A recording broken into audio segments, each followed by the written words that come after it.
Morning 10th class students. I hope you all are reading well at home. Okay. Second paragraph we have done yesterday. So उसके आपके अर्थ ग्रहण संबंधी प्रश्न है, मतलब जो उस पैराग्राफ के रिगार्डिंग क्वेश्चन आंसर्स हैं 1 मार्क्स के, वो मैं आपको बता रही हूँ। फर्स्ट क्वेश्चन तो आपका सेम है, गीत और गीतकार का नाम बताइए। कैफी आज़मी और कर चले हम फिदा। सेकंड क्वेश्चन है आपका, जान देने की रुत से क्या तात्पर्य है। तो सेकंड क्वेश्चन का आंसर आपका होगा कि जान देने की रुत से क्या तात्पर्य है।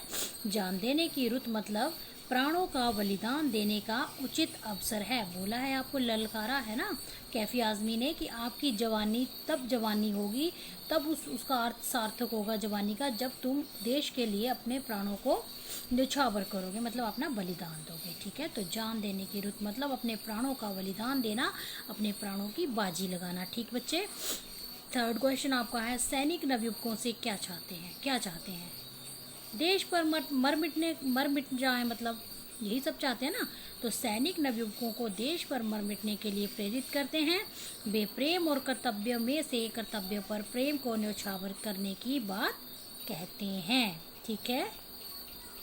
क्वेश्चन नंबर 4, हुस्न और इश्क शब्द के क्या क्या अर्थ हैं।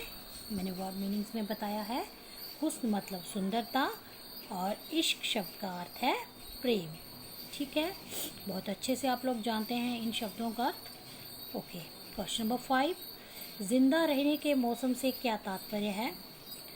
जिंदा रहने के मौसम से तात्पर्य ये है कि संसार में सुख भोगने के अनेक अवसर जो हैं वो हमें प्राप्त होते हैं। जब तक हम जिंदा हैं तो हम क्या कर रहे हैं, सुखों को भोग रहे हैं।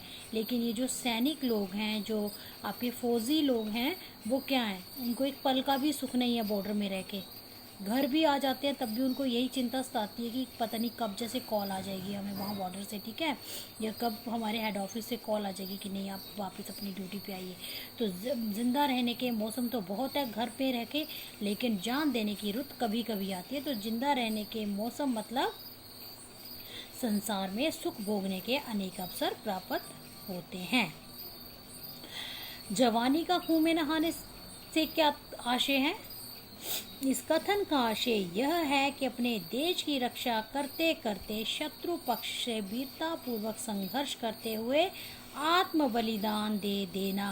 ठीक है, जवानी का कुएं में नहाने से क्या आशय है, इसका आप शॉर्ट में ऐसे लिख सकते हैं कि हम अपनी जवानी को, हम अपनी ज़िंदगी को अगर देश के लिए कुर्बान करें तो तभी हमारी जो हमारा जीवन जो है वो सार्थक होगा।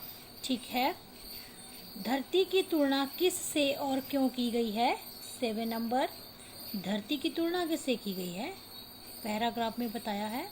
धरती की तुलना दुल्हन से की गई है और क्यों की गई है, क्योंकि जिस प्रकार पति अपनी दुल्हन को बहुत प्रेम करता है, उसी प्रकार से वीर सैनिक जो होते हैं वो अपनी धरती से भी प्यार करता है या प्रेम करता है।